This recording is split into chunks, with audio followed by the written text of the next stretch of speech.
Today we're diving into the signs of the Antichrist as described in the Bible.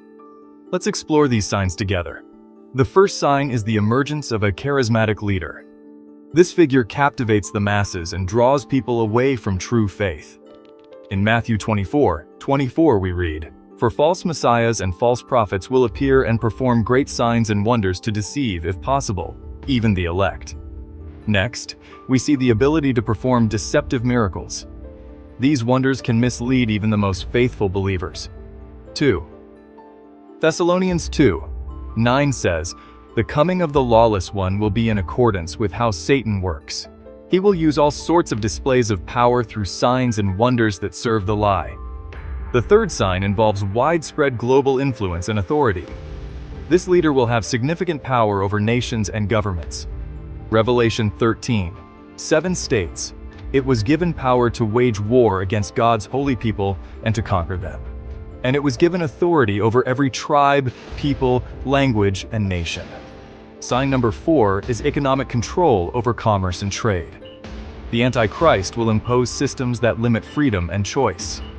Revelation 13:16-17 reads, "It also forced all people, great and small, rich and poor, free and slave, to receive a mark on their right hands or on their foreheads, so that they could not buy or sell unless they had the mark." Fifth, we see a demand for forced worship of the Antichrist. It becomes a central tenet of societal order and governance.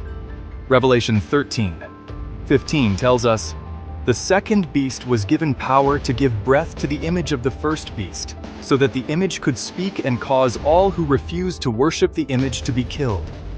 Next, we have blasphemous claims against God and Christ. The Antichrist will position himself as a divine authority. 2 Thessalonians 2:4 says, "He will oppose and will exalt himself over everything that is called God or is worshipped, so that he sets himself up in God's temple, proclaiming himself to be God." The seventh sign highlights rising persecution against true believers. Those who refuse to conform will face serious consequences. John 15:20 says, "Remember what I told you?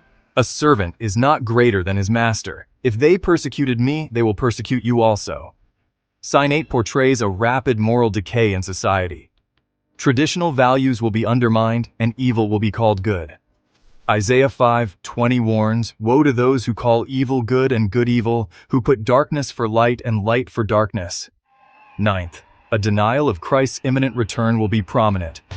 This disbelief will lead many astray from their faith. 2 Peter 3:3-4 states, "Above all, you must understand that in the last days scoffers will come, scoffing and following their own evil desires. They will say, 'Where is this coming?' he promised." Finally, the 10th sign is a pervasive spiritual darkness. The presence of the Antichrist will overshadow hope and truth.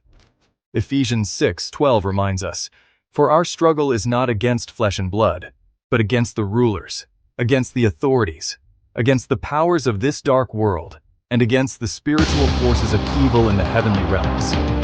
In conclusion, these signs warn us to remain vigilant and rooted in our faith. As we navigate these challenging times, let's hold on to the light and truth of Christ. Remember, we are called to spread love, hope, and discernment in a world that may increasingly embrace darkness.